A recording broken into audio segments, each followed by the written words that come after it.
Sa unang pagbasa, gipahinumduman ni San Pablo si Timoteo nga buhatag yod ang tanan nga gisugo kanimo ni Kristo. Sumala sa iyang nakatunan. Mausad na siya ang instruction gyapon nato karon, tumanon gid nato ang tanang sugo, ang tanang pulong ni Kristo.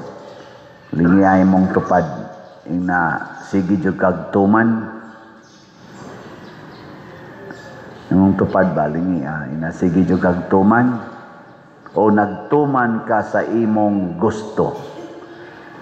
Nara ba tay duha ka buok tumanonon? Tumanon ang gustos Ginoo o kaha tumanon ang atong gusto. Kanang mga matinumanon sa gusto, mauna sila ang mga yawanon. Kanang magtuman sa gustos Ginoo, maunay Dios non. Kinsa dinhi ang yawanon, taas ang kamot. Bisag klaro kayo, di gyud mo pataas kamot kana di ang magpa-colors buhok unsa man na nagtuman sa iyang gusto o sa gustos Ginoo. Sige, kanang mo kiskis sa kilay nya mo badlis unsa man na nagtuman sa iyang gusto o sa gustos Ginoo. Mao na kanang magpapuwa-puwas naong bisag luspad yog naong sama na siya nagtuman sa iyang gusto o sa gustos Ginoo. Kanang gasigi og pangawkaw anang flood control nga budget nagtuman sa ilang gusto o gustos Ginoo. Kanang magrally ugma nagtuman sa ilang gusto o sa gustos Ginoo. Ambot lang ninyo. Kanang di gyud mo palit og slot unsa man na nagtuman sa ilang gusto o sa gustos Ginoo. Kaning ato rong siging repair din his mga busluto na tong atop nga hurot na rabang amo ditong planggana og sahod gabi. Sige gyapong agas unsa man ang atong pag-repair sa mga atop nagtuman ta sa atong gusto o sa gustos Ginoo. Nya kay wa naman tay budget ibayad sa nag-repair. Nya wa man sad moy palit-palit og slot. Mao na. Mga igsoon, bunga ang gipangita ni Hesus. Nangita siya nato nga mahimotang mabungahon.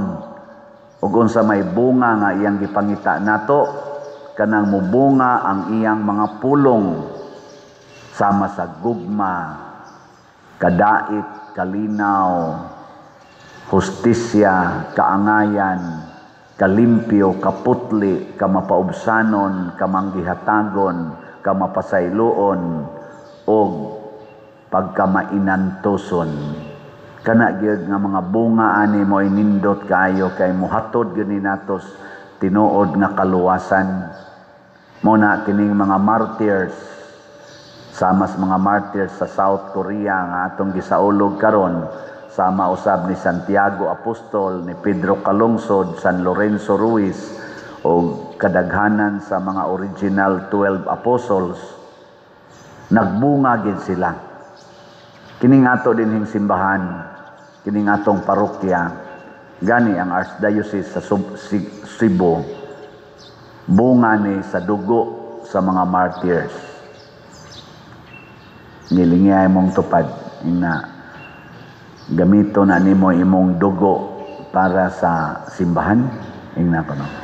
Kanang imong dugo ba imo nang gamiton para simbahan?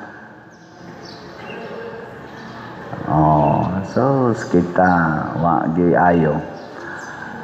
Mao na nga way hunong ang corruption dinis Pilipinas. Ngano man ma-imagine gid nako nga mura ra gid ta og mga tawo nga nagpuyo diha sa kumbento. Kami ba? Kuhag mga planggana, sahod. Kada uwan, siging sahod, siging reklamo, basa ka istanan. Unsa may problema? Ang buslot sa atop. Karon na ilisan ang atong atop diri sa kusina, na ilisan na diha kutob ngadto sa kana ganing parkingan. Sige uwan ang naas kusina, relax na kayo. Wa na gito. Oh, malipayo na kay sila, nangatog na ganing uban. Ano bang wa na di ka katog oy magsigig igos tubig nimo, di ka katog. Pero karon nailisa namang atop, awa na. Di na mo to nga res ubos, di na maghasol tag sahod og balde og planggana. Kami dito sa babaw, ilisanan pa na. Pero pagka hinayas halin sa tong slat, mura magnaanod sa baha. Murag ang slat man naanod sa baha. Wa man ko'y flood control. Na niabot ng tubig di ana tunga-tunga sa atong simbahan. Kay ang tubig ni sud gikas pultahan. Diris kilid gabiin anod ang tubig diris kilid. Hinay pag itong hangin. Unsa na kag moabot na ni si Nando nga super typhoon 220 ngadto sa pataas ang kategori sa iyang hangin, ang gikusgon sa iyang hangin. Mao na magampo ta. Nga unta ipalayo lanis Ginoo kay layo-layo pa man sad mga 900 pa man tingali kilometers away from our landmass dito sa Northern Luzon. Naot unta nga dili kayo makuan. Ngayon tag mulihay lang ba, di lang yung kayo mo grabe kay kaluoy, siging balik-balik agis kuan dito sa Northern Luzon. Unya ang sigihan ra baron og kana ganing kuan, investigate sa flood control ang diri hinoon sa Southern Philippines ug Central Philippines. Wa may nag-investigate dito sa Northern Luzon, wa gid ay nangadaot dito sa flood nila. Naaoy karon ay nitingog ang usas mga banggiitan kayong politisyan sa Northern Luzon. Si sana Governor Chavit Singson iyang gihagit ang Congress ug ang Senate. Imbestigahan ninyo ang Northern Luzon kay di ay daghang scam dili sa flood control. Ana karon siging igo ang bagyo dito. Basin sa tingali og lig-on ang ila ditong flood control kay sige magog kaigo gyud kasagaras mga bagyo adto gyud moagi ba. Basig lig-on sad. Ang dinhira sa ato huyang kay gadako lang budget. Basig wa kayo'y flood, unsay way flood nga pag-anhi lang gay nato dinhi padong wa na gasawom-sawom na. Grabe ang baha karon dinhi sa ato. Ngano man tungod kay way klaro ang drainage, way klaro ang paghimos atong mga karsada gialihan ra diag simento ambot nganong mo banaw man nga bag-o man tang nahuman ang ubang karsada, bag-o pag yung kaing nahuman. Pero pagka laumas tubig, anha na to makita unsang klasihan ang nagtrabaho di ko mutuong wa na makita sa mga engineers. Pero ang ilang mata na taptapan sa kamatuuran basin tungod sa korupsyon. Nya mailagin na nato sa tubig nga matigom sa karsada. Bago pang nahuman, nya galinaw na. Kastang grabiha. Awa mo kabantay? Uy, nangatog na mo diya. Awa mo kabantay? Bantay man di ay. Mauna daghanon tanig palit og slat. Ang atong grace gamay ra jud kay increase no sa as of yesterday 57,631 na ang atong halin. Pero naapay 642,369 slots na available tag 100 pesos per slot niya. 70 slot challenge ani tag 7,191 na ang atong nadawat niya sa atong PPSC kaning para sa atong project dinhi 20,448 pa ang atong halin napay 79,552 ka slots na available tag 100 pesos per slot niya. Doon na ni 162 slot challenge nga tag 16,246 na ang atong nadawat. So atong pakpakan ang namalit na tog slot. Salamat kayo. Ingon dayon mo, Pader, unsa may ikatabang anang slot sa flood control? Unsa may ikatabang aning slot sa flood control? Number 1, di na ta mag-flood dinhi. Kay makahimo man tag mga projects aron mahanay ning atong kuan. Di na sad ta maglapok dinhi. Lapok pa kay natong palibot. Ikaduha, dili na ni mga lata ang atong mga lugar kay gato ang mga atop. Di wa nay flood kayo. Minus-minus sana ang flood. Katulo, tungod sa atong gugma sa simbahan, dangat ni ipaabot ni Ginoo ang iyang panalangin sa tanan nga nagtampo dinhi og slat. Ihunong sad ang mga kadaot sa ilang palibot. Kamo nga mopalit dinhi slat, hatagan sad mo og protection against sa mga katalagman sa atong Ginoo. Siya mo proteksyon ninyo kay nakatampo mo sa simbahan in general. Pinaagis pangalia, pangama sa atong mahal nga patron, Santiago Apostol ug ni San Vicente Ferrer ug sa mahal nga Birhen Maria. Di ba? Awa mo kakita? Kadaghan di es benepisyo. Nya anha ra gid na ninyo tigomon kay i-shopping ninyo, ipalit og mga bag-ong gadgets, wa ginay kapuslanan. Kung naa na lang yun mo yan, ay na lang mo na mga bag-o-bag-o, gawa sinog necessity yun. Necessity. Pero kung para lang pag-upgrade, para lang pagkuhan, ayaw na eh. Pagpapintalas balay, pag-extend sa balay, nindoton ang among kural, para din agad kasod ang mga kawatan, ayaw eh, mas may pag-inyo na lang ng kwaon ang inyong kural. Oo. Kay kanang nangawat sa inyong balay, nagpasabot ng 40 nagyong lisura. Nangawat des inyong mga tanom. Nya kung inyo nang hatagan sa mga bunga sa inyong tanom, ang Ginoo manalangin ninyo kay nakapakaon mo sa gigutom. Di ba? May antag mangayo pa di, manguha raman. Ay ayaw na lang ana kay sila sa Kristo nangawat sa tusuna. Hinomdongo katong naagi sila og uma, ang iyang mga apostolis nanguha ato mga trigo, gibadlong gud sila sa mga Pariseo, nanguha man sila diya. Di man to ilang uma. Pero kay giguto man, ingos Kristo, ako'y magbuot unsay buhaton sa adlawng ipapahulay. Wa sila mananghid, pero nanguha atong mga uhay. O, pangawat may tawag ni mo ana, ang importante matud pang Kristo, pakana ang gigutom. No na siya. Karon kita gigutom tag slat dinhi, la pakana. Ang mopakaon, congratulations. So napatay mga kneelers dinhi wapay ni additional og pledge hasta sa atong mga piyos kana mga lingkuranan nga tag-as wapay ni additional og pledge. Mangandoy lang tana dili unta mabanla sa baha sa kahakog, sa baha sa pagka-materialistic, sa baha sa pagka-malaw-ayon og pagka-bisyoso ang inyong mga kwarta nga gihatag sa Ginoo. Ipaambit unta ninyo dinhi sa simbahan. O kita dinhi naghatag lag opportunity na makapaambit mo.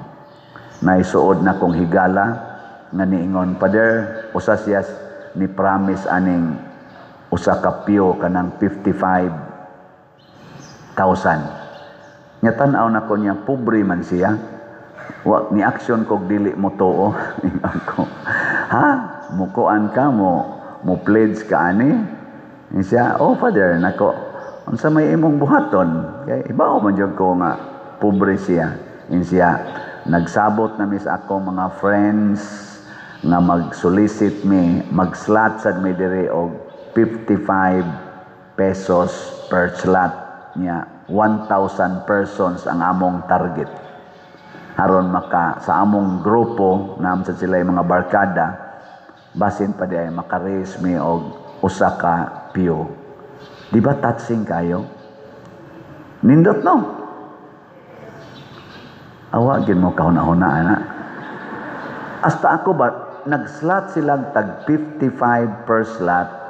Hopefully, makaabot ko nog 1,000 slots. Di maka-pledge na sila. Gahapon, nag-text na ko, Father, 250 na ka slots ang among nahalin. Di ba? May kamo din pila man mo ka-organizations. Pila ka-organizations ang niya sa atong simbahan. Daghano. Unya, napo naman lang ni ka slots ang kuwang sa kanang mga piyos diha. Ngano man dayog ang kada organisasyon mag-slot sad mo og tag 55 per slot. Nya mangumpanya mo sa inyong mga kaliwat, sa inyong mga pag-umangkon nga nagtrabaho dinhi og sa abroad. Unya inyo inigabot nag 55,000 ihatag dayon dire. Di day pwede. Gilingay mong tupad ina. Sugod ta karon. Ina sugod ta. Bitaw kamong mga organizations, mga ministries, kamong na ay mga group chat. Di ba? Challenge. Doon na si usa ka grupo nga ni donate aning atong hilifan, grupo sila. Gipader kami angkon anang 143 siya ro og dili mi ka tigom ana sa among grupo. Inana ba? Dili na to sulo-sulohon. Di sa tamingon kamo lang diha. Pwede raman gagmay-gagmay. So ang atong slot din 100 pesos per slot. Sila dito 55. Nya nasay uban ingon tag 10 pesos lang may pader. 10 pesos per slot. Pero mo raise mig mga 10,000 ka tao. Di perting dako 10 pesos ra. Pila man ka kapilya din sa ato be. Pila ka kapilya. Nganong wa man gyoy chapel nga nagpropose pader among chapel mo angkon og usa ka pyo diha simbahan. Hadlok mo, kadaghan ninyo members diha. Huy, mga chapels. 88 guni ka chapels go dinhi, wa gini angkon bisag usa so far, wala pa iniingon ana. Mo nang na-touch ko sa kaning grupuha, kaning barkada ra na sila, dili gyud ingon nga grupo gyud nga naay kuan declaration, barkada ra sila. Ni promise ka nagsigi sila sunod din hinato. Yang ato mga chapels, ang atong barangay, pilam ta ka barangay din di ba? 16 gud ta ka barangay, wa pag barangay kapitan nga niduol nako pader akong barangay mo angkon ana magslat-slat sad mi. Human na unta ni tanan. Di ba? Kadiyo tra kay mahuman. Ako lang ning gipadungog kay basin pa diag dili mabungol. Pero og mabungol gyud saon man gyud nga matud pang Kristo. Dunay tulo ka klase siyuta, makadungog pero dili gyud motuman. Usa ra gyud ka klase sa yuta ang nahimong mabungahon kadtong nakadungog unya nituman. Mao tay gitawag og maayong yuta. Pero kadtong igo rang makadungog pero dili motuman, gisakmit sa yawa. Ngana. Sige, last na lang lingi be. Ang di mo lingi na ayawa. Ing na mutuman ka, ing na mutuman ka. Ang ato rong mga kapitan ba, mo ingon na to rong mga kapitan, bitaw no, mutuman ka taani, galisod na bata diri. Oh, Jesus, mulambo ng inyong barangay basta magsigi mo hatag diri. Naipipila ka mga barangay nga faithful kayo mo support sa simbahan, nakit-an gid nako hastang ilang kapitan wa nay bisyo, hastang ilang mga konsihal gipamyaan ang mga kabit. Bitaw. Naman sila mga kabit uban ana pamyaan ngano man tungod kay nasuod sila sa simbahan. Ang ilang ng focus how to serve the church. Hastag gud ang ilang mga kanang sa nitawag anang tighiring anang kaso-kaso. Lupon taga pamayapa maghinguyab na lang kuno sila dito sa barangay kay wa na gyud sila kaso kay ilang mga tao sa dito sa barangay nagkahiusa na wa na nang away sa yuta, utlanan sa yuta, kana mga utang, kana mga domestic violence nga sinagpaay sa mga asawa ug bana, wala na kayo na nahilo matud pa nila sa una pa der 15 ka kaso average kada semana, karon na analay usa duha. Nga naman ni focus naman sila sa pag serve sa simbahan. Nya mo na may ilang gisabwag sa mga tao ang pamaagi sa Diyos noon nga kinaiya. Di na nga sulbad ang problema. Hunong na lang tayo, kay murag wa man mo kauyon.